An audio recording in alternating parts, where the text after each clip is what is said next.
एक बार बोलिए निर्जला एकादशी महात्म्य की जय, विष्णु भगवान की जय, माता लक्ष्मी की जय। श्री भीमसेन बोले कि हे पितामह, भ्राता युधिष्ठिर, माता कुंती, द्रौपदी, अर्जुन, नकुल और सहदेव आदि एकादशी के दिन व्रत करते हैं और मुझसे एकादशी के दिन अन्न खाने को मना करते हैं। मैं इससे कहता हूँ कि भाई, मैं भक्तिपूर्वक भगवान की पूजा कर सकता हूँ, पर दान दे सकता हूँ और दान दे सकता हूँ, परंतु एकादशी के दिन मैं भूखा नहीं रह सकता। इस पर व्यास जी बोले कि हे भीमसेन, यदि तुम नरक बुरा और स्वर्ग को अच्छा समझते हो तो प्रत्येक मास की दोनों एकादशियों को व्रत करो और अन्न न खाया करो। इस पर भीमसेन बोले कि हे पितामह, आपसे प्रथम कह चुका हूँ कि मैं एक दिन एक समय भी भोजन किए बिना नहीं रह सकता। फिर मेरे लिए पूरे दिन का उपवास करना भी कठिन है। मेरे पेट में अग्नि का वास है, जो अग्नि अन्न खाने पर शांति देती है, और मैं प्रयत्न करूं तो एक व्रत अवश्य कर सकता हूं। अतः आप मुझे कोई एक ऐसा व्रत बतलाइए जिससे मुझे स्वर्ग की प्राप्ति हो।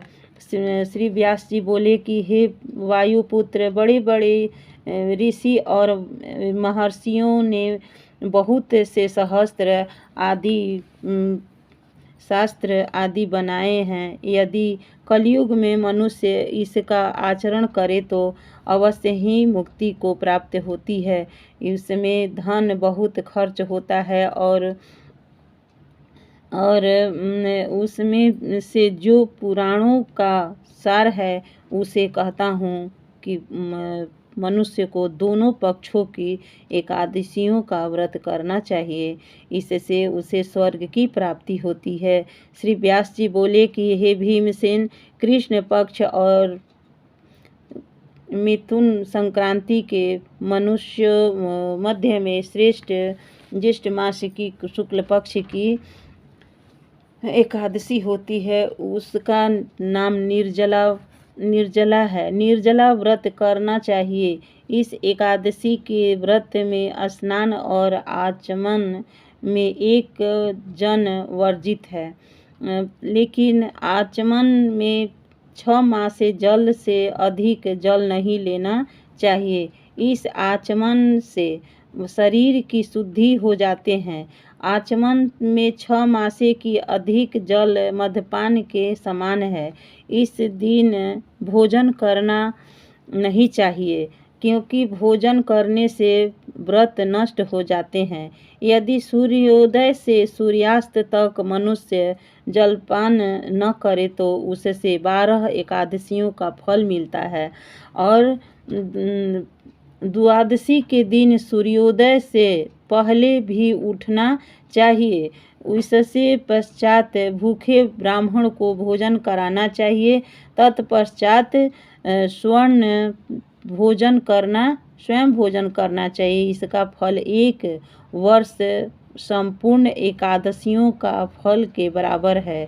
हे भीमसेन, स्वयं भगवान ने मुझसे कहा था कि इस एकादशी का पुण्य समस्त तीर्थों और दानों के बराबर है। एक दिन निर्जला रहने से मनुष्य पापों से मुक्त हो जाते हैं। जो मनुष्य निर्जला एकादशी का व्रत करते हैं उनको मनुष्य मृत्यु के समान भयानक यमदूत नहीं दिखते।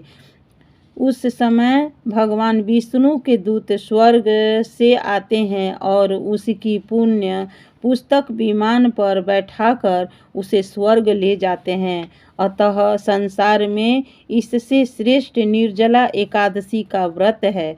अतः अंत पूर्वक इस एकादशी का निर्जल व्रत करना चाहिए। अतः उस दिन ओम नमो भगवते वासुदेवाय मंत्र का उच्चारण करना चाहिए। उस दिन गोदान करना चाहिए। व्यास देव जी ने ऐसे वचन सुनकर उसने निर्जला व्रत किया। इस एकादशी को भीमसेन या पांडव एकादशी भी कहते हैं।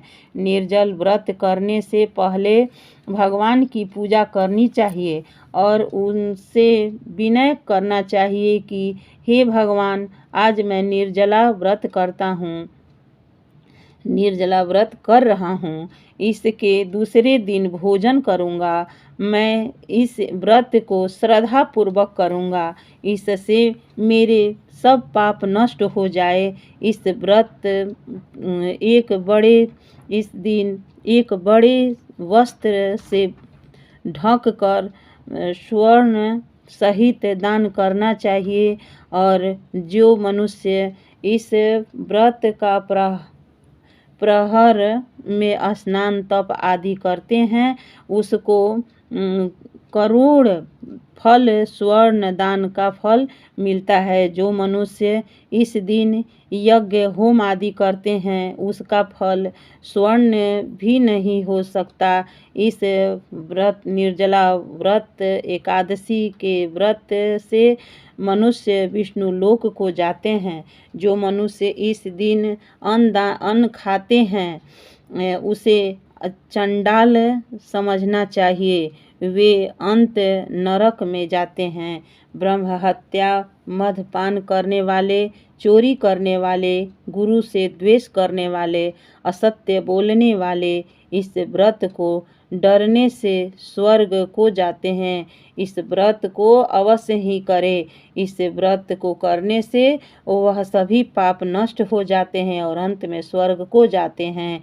हे कुंती, जो पुरुष या स्त्री इस व्रत को श्रद्धा पूर्वक करते हैं उनके निम्नलिखित कर्तव्य करते हैं। उन्हें